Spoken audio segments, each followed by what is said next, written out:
Hello everybody, Adrala here for my first video on this new channel. I was formerly on a music channel called Music Meltdown, which is temporarily on a pause because I want to talk about Survivor, one of my other main passion projects. I figured this would be really just sort of a fun discussion to do.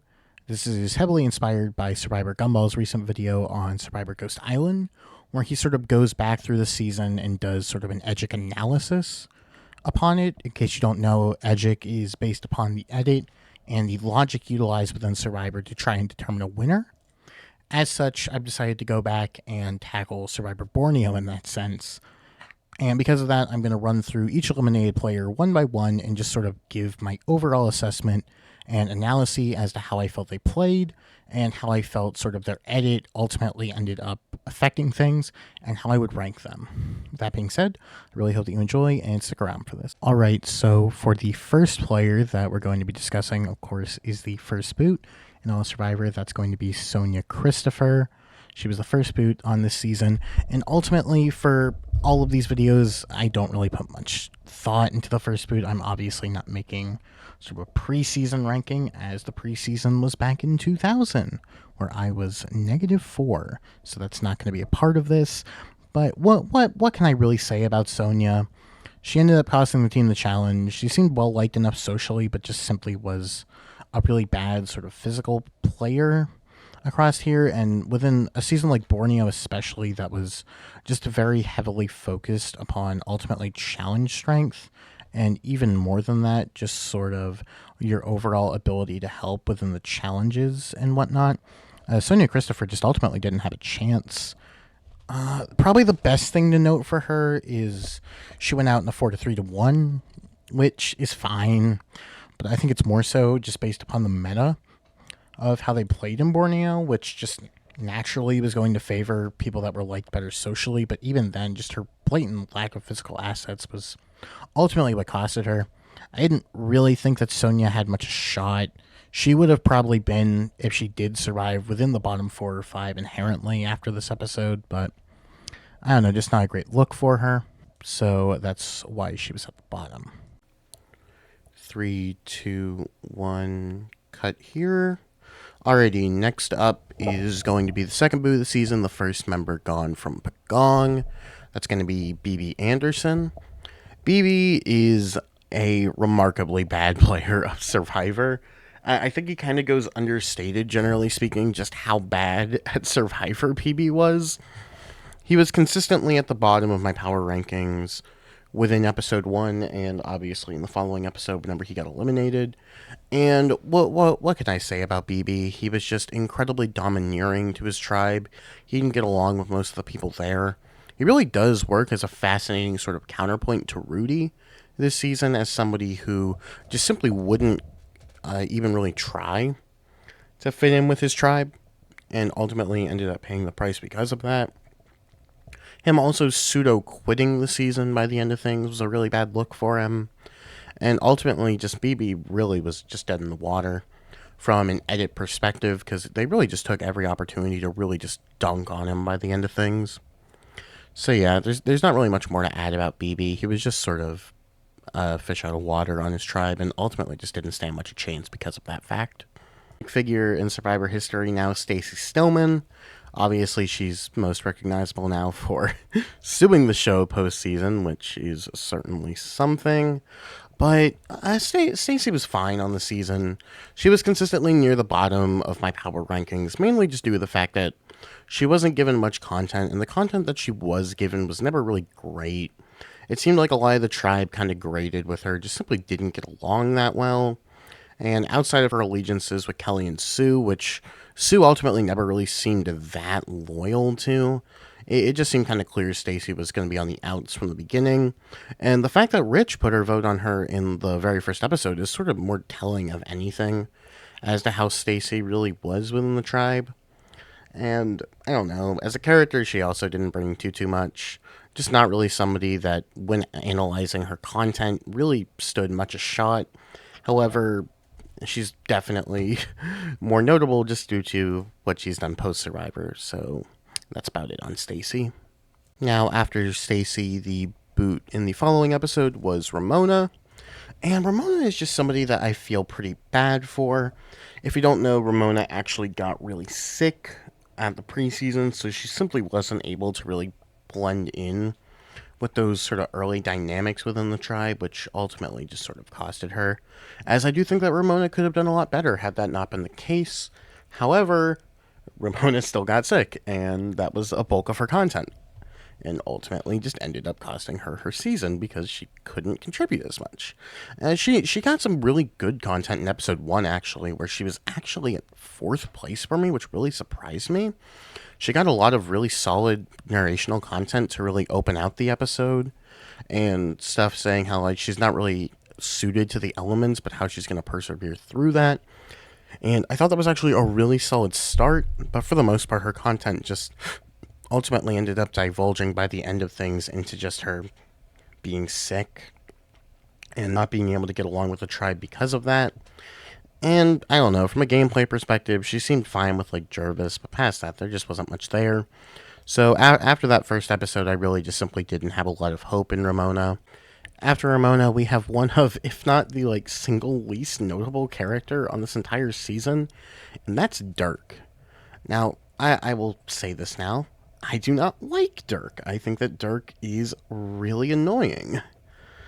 Pretty much all of his content was just based around his relationship with religion, and to a lesser degree, his dynamic with Sean and like his crush with Kelly. I just did not enjoy Dirk as a character, and especially his blatant homophobia just simply hasn't aged well. And even despite that, Dirk barely got content on the show. He's really seemed only there when absolutely necessary, and as such, just didn't end up doing anything. And because of that, he was pretty much near the dead bottom of the ranking at pretty much every point for me. The only time in which he wasn't near the bottom was in the first episode, whenever Tagi was just getting most of the content due to them losing the episode. But there just simply wasn't a lot going on with Dirk's edit, I think. It was pretty clear from early on he was always going to be an early boot. And he just came across fairly unlikable to me due to his blatant homophobia. So, not a fan of Dirk, and just simply thought that he was dead in the water from the very beginning, essentially. After Dirk, we get into one of the weirder figures, I think, on the season. The final pre-merge boot, and that's Joel. And Joel is pretty close to the bottom on pretty much every episode for me. And that's because, really similarly to Dirk, I just feel like Joel was really under-edited. Earlier on, I had Joel a little bit higher because Joel got most of sort of the hate from BB, I would say. And because the edit was clearly not wanting you to take BB's side, it inherently propped Joel up a bit, but he was never too high. And Joel just seemingly never got much strong content, even in the reward challenge in which he ended up doing strongly in. There wasn't really much given to Joel there. It seemed like most of the content went to Sue. And in his final episode, it's ultimately just sort of confusing why he leaves. They say that he was being like blatantly misogynistic and like trying to take over for things. Maybe it's just me. I personally didn't get that impression, but I mean, you do what you gotta do. And ultimately ended up costing him because of Jervis's bad joke, which is just really weird. However, I do think that on this cast, Joel did prove to be one of the better strategic thinkers, which is not necessarily a challenging thing to be within this group, but he probably does become one of, if not the best player on Pagong because of that. But it's just how the season played out was really unfavorable to him. And he did have some really bad social faux pas that ended up costing him. And his edit really just wasn't that strong for me to ever think that he had too much longevity in the game. So a final pre-merge boot, I mean, that sort of made sense for Joel. And there just wasn't too much there for an actual winner edit. So we're finally on somebody here that I think has a decent amount of stuff to talk about.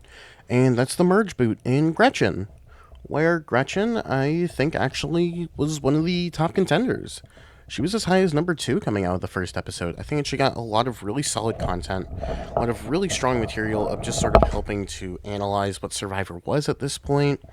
She came across as a really likable and rootable figure and kind of the core of Pagong to me, which I think is very clear after she leaves, Pagan kind of falls apart to a degree. And I just thought that Gretchen at the start had a lot of potential. Outside of like the core of Tagi, she was pretty consistently at the top. However, by those last couple pre-merge episodes, I had fallen a bit down on her as she was just getting less content compared to somebody like a Greg or a Jenna.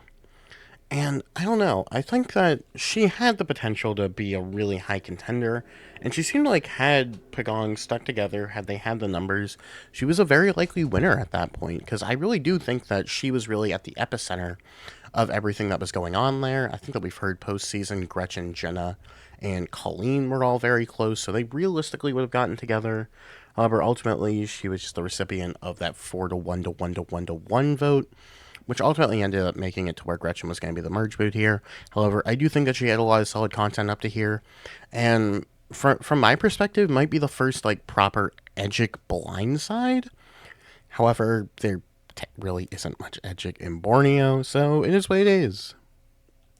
Going from Gretchen, we're into one of the bigger characters in this season, one of the most notable, the one that Survivor Production has been trying to get back since Borneo. It's Greg Buis. And I will say, I really like Greg as a character. I think he's a really fun person.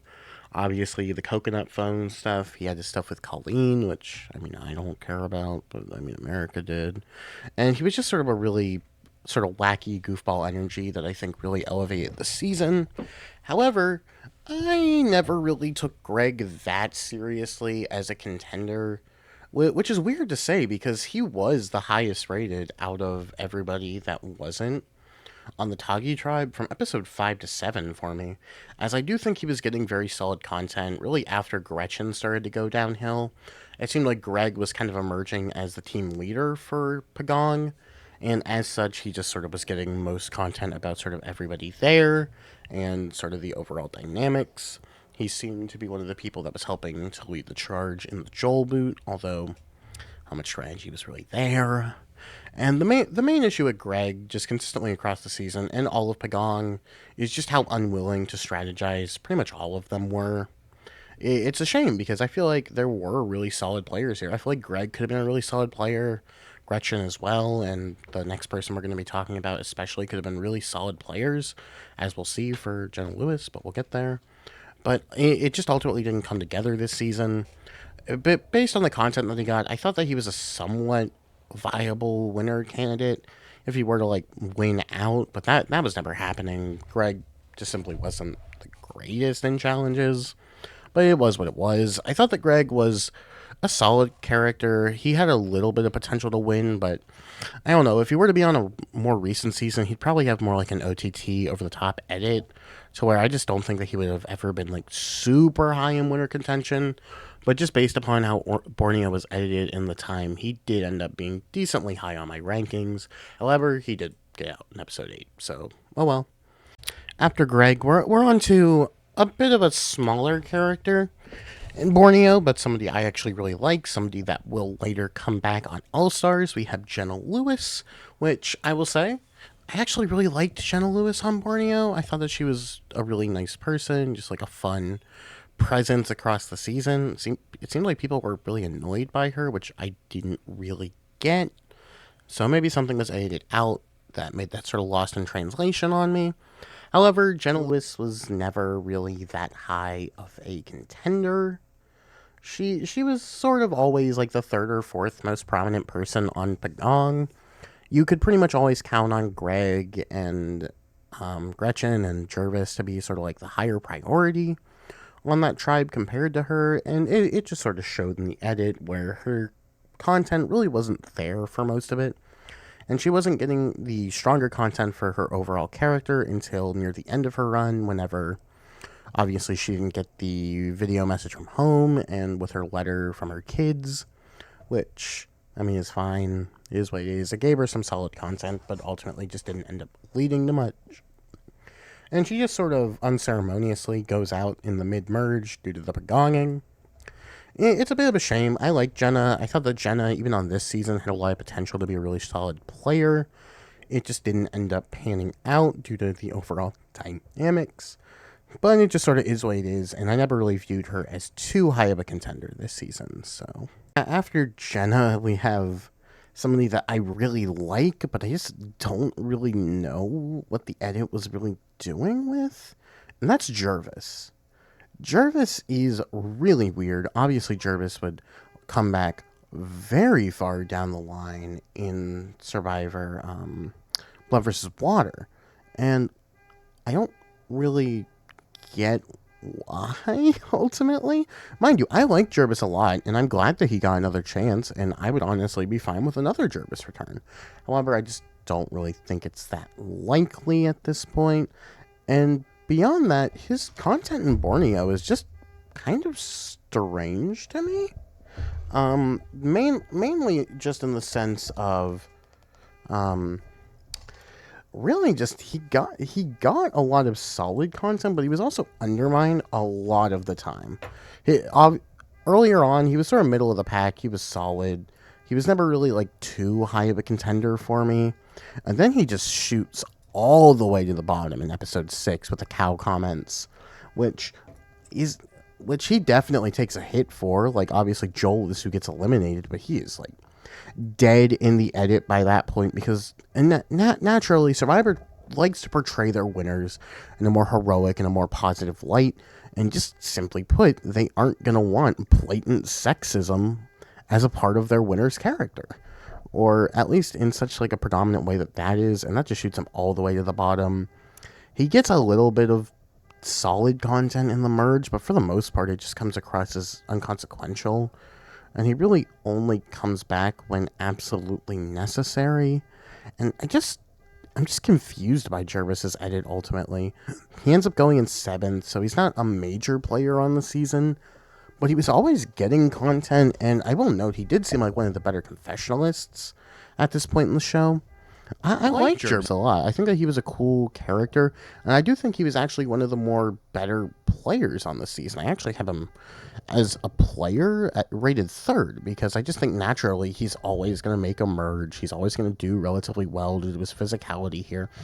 And it seemed like people just really liked him, and I could see him being able to win out. I don't know, though. His edit really wasn't there, though, which is why he was pretty close to the bottom, or in the bottom half at most rounds of the season. Next up, after Jervis, was the final Pagong member, being Colleen. And obviously, people loved Colleen. She was America's sweetheart. They tried to get Colleen back. From what I remember, up to like Cambodia, they were still trying to get Colleen back. And I just don't really like Colleen that much. I found her to be pretty dull on the season, kind of a nothing player, but even in the edit, I never had Colleen very high.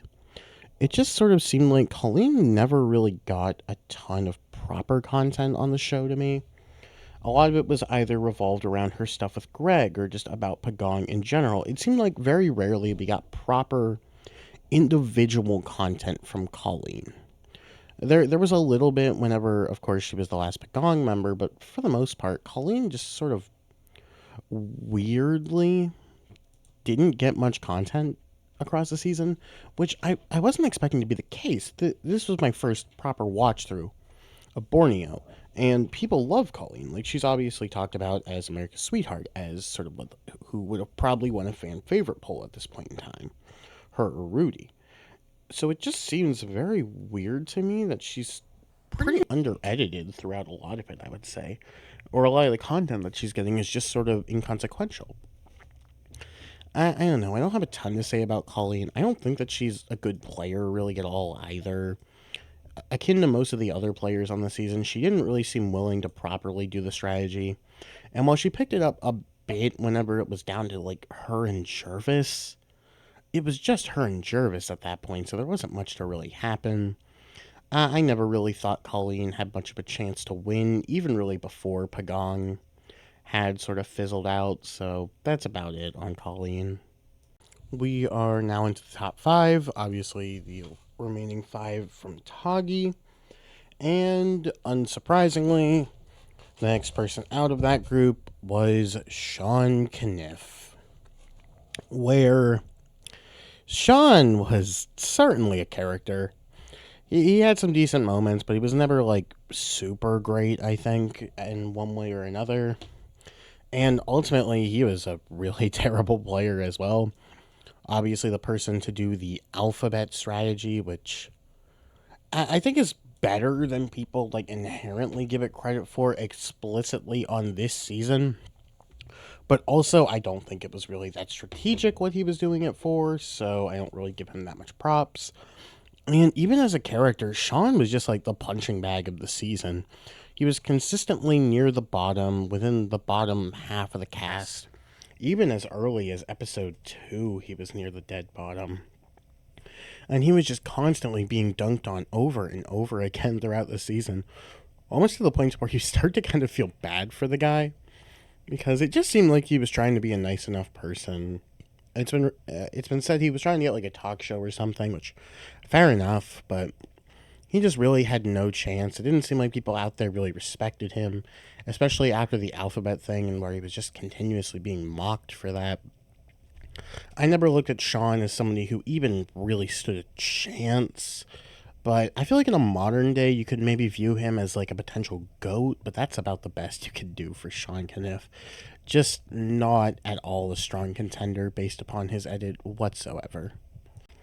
Moving on from somebody who had no chance in the game with Sean, we're moving up to probably the second best player of the season, and one of the top contenders all throughout it being Sue Hawk, which is something kind of fun to note. From episode 4 to episode 13, I consistently had Sue at 4th place, and she was 3rd place in the 3 episodes before them.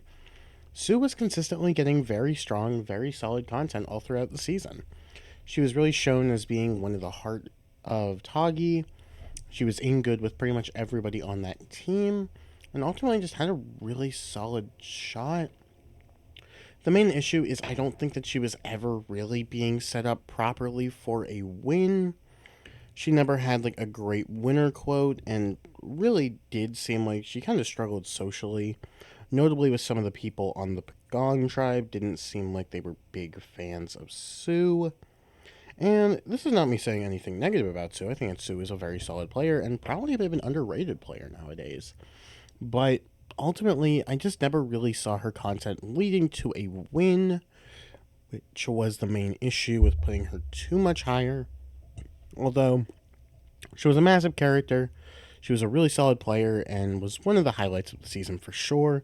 So, yeah, still a really solid player, but not really a proper top contender. On to the final juror of the season now. Going to, of course, be Rudy Bosch.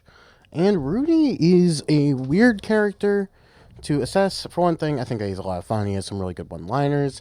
Really had this fun, almost like slightly curmudgeon-y sort of style to him, but obviously had his Navy SEAL background. So Rudy was just a really nice character on the show. However, he was never really that much of a proper contender for me, which is weird because I had him at number 2 for the majority of the season. At the first episode, I thought that Rudy had good content, but there was definitely some conflicting stuff. And then as the episodes just kept going on and on, I kept thinking Rudy was just getting, it was Rich and Rudy, Rich and Rudy. They kept getting stuff. They kept really being proposed as like this big duo and this great alliance. And as such, Rudy kept being really high, but I always felt like Rich clearly was the one that they were setting up more so for a win, where Rudy felt like he was going to make it deep, but probably was going to fall just short. And I mean, I like Rudy. I like him a lot. I think he's a really good character. But I also think gameplay wise, Rudy's just kind of fine. He mainly was just a passive player who did what his group wanted him to. And I mean, for Borneo, that's really all that you need to be one of the better players. But I don't know. It never seemed like anything was really truly building up into a proper storyline, into what would actually establish him to win the season. But I still really liked Rudy. He was a lot of fun, and although I never thought that he was actually going to win, it just sort of is what it is, and he was still really high in my power rankings all throughout it, so good for Rudy. We're moving into the first runner-up of the season, the only runner-up for Borneo, of course, being Kelly Wigglesworth. And Kelly Wigglesworth is just such a strange sort of character to assess in this season because I feel like Kelly was sort of meant to view as almost the audience surrogate through most of it. She never really seemed like too big of a character, was always fairly neutral in a lot of what she was doing, had solid content, and was a part of the Alliance, which is obviously going to carry her deep. However, she ends up turning on the Alliance, which I think is an underratedly terrible move, which ultimately ended up making her the main target, but she was able to comp out. It is what it is, and Kelly obviously gets good content because of that, sort of winning out. And Kelly is actually the only person to ever usurp Rich in my Edgic. Episode 9, I had Kelly above. That was a Jenna boot. Simply put, Rich just got a lot of bad content from a lot of other people that episode. And that was when Kelly was starting to get some of her content about leaving the Alliance, which I thought was actually good, given how the season was playing out. But as it kept going on, I just felt that it sort of led up to her doing this and her ultimately losing, in a sense, because of it. But past that, I mean, Kelly was never like too. She was number 2 on my ranking for most of it. It was either Rudy or her at 2 for the majority of the season, except for that one round where Rich was at 2. And I just thought that Kelly was a consistently solid presence. She never really had too much to actually knock her edit, which is mainly what kept her so high. And ultimately, she really only ends up coming in 2 because she doesn't have like a really great winner quote. She doesn't have really that central storyline that Rich had throughout the season to really propel him up and make him seem like the more obvious winner. And it's not me saying that Kelly is necessarily a bad player. I don't think she's great, but she's not horrible. And I did think that she did have a chance, and she probably does beat some other people in the end game. I think her versus Rudy is close. I think that she definitely beats Sue. She definitely beats Sean. It's more so against any of those Pagongs that I feel like any of Toggy would have struggled against, but it is what it is. But yeah, Kelly was solid. She was pretty much consistently really high in my top 3 of the ranking from episode 4 onward. Just never really had the overall story to where I think that she was going to end up pulling out a win. But finally, we've made it to the winner of the season, which I will note, I do know everybody that wins the season, but just because a player wins doesn't necessarily mean that they're always going to be number 1 on the Edgic chart. There's a chance, but I don't think it's going to play out that way. But of course, Richard Hatch is the winner of Survivor Borneo, and I think you know it from even the first 20 minutes, because he has the first ever winner quote and the most obvious one. I have the $1 million check. I've won the game. You would think it's just a throwaway line, but no, it's been made clear just because of how much positive content Rich gets through the season. Despite him clearly being more of a villainous perspective and more of a devious player compared to everybody else here, it's been made obvious that Rich was winning just from that alone. Because he's the only player across the entire season that really does get a winner edit and a winner quote in a sense like that. Or really, there's not even a decoy here. You could argue Kelly maybe. Sue had a chance, but just nobody there really held up to the level that I feel that Rich does. You're pretty much always shown when Rich has a good relationship with somebody. He's given most of the input for whenever people do end up leaving. And this is ignoring stuff like his camp life, which he's consistently strong around, outside of really early on his storyline with Rudy, and where he comes out to Rudy and Rudy ends up being accepting, is really great content for him. As well, him becoming the provider for the tribe in the back half. Despite there being some mocking to it, I feel like that actually helps, as it does showcase some adversity and isn't so one note, which is typically something that they like to give to their winners. Ultimately, I just think that Rich is the only player across the season that really had the shot and the edit to really back them up in where he could have won. And where there could have been a chance for Kelly, but I just never really saw it being that likely. And it was just so clear. Rich understood the game from a level that just nobody else here did. Maybe Sue, but she, I feel like, picked up a lot of that from Rich and was doing a lot of what Rich was guiding her to do. And as such, it seemed like he was the strategic mastermind of the season. And just based upon his edit as well, it seemed fairly clear to me that Rich was the number 1 for the most of the season and ultimately did end up winning. With that being said, though, that is sort of the Edgic analysis for the season, how I was feeling about Borneo coming into things. I have a couple of other videos planned, notably a player ranking, as well as I'm thinking I'm going to do a character ranking for the season. And as well, there's going to be a podcast with a couple of other friends where we try and overall rank the cast in terms of players overall. And we're going to go through multiple different seasons and try and rank the players of each individual era. Of course, starting out with the old era, which is going to be Borneo through All Stars. I really hope that you all stick around. I have a lot of stuff planned for this channel, and you all have a great one.